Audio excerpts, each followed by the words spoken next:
भजे विशेषसुन्दरं समस्तपापखण्डनं स्वभक्तचित्तरञ्जनं सदैव राममद्वयं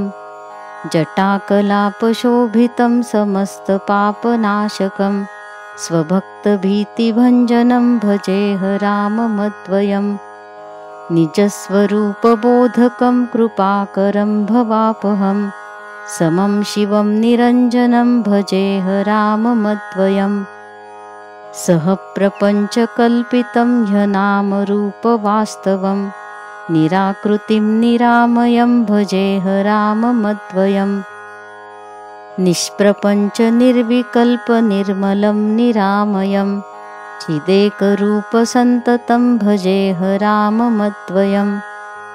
भवाब्धिपोतरूपकं ह्यशेषदेहकल्पितं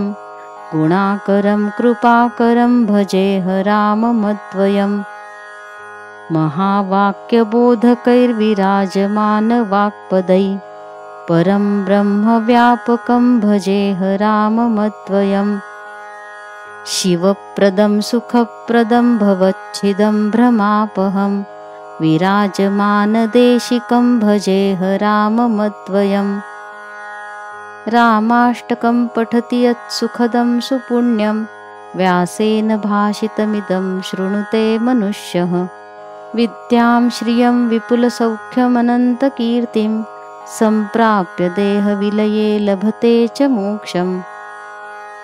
इति श्रीव्यासविरचितं रामाष्टकं सम्पूर्णम्।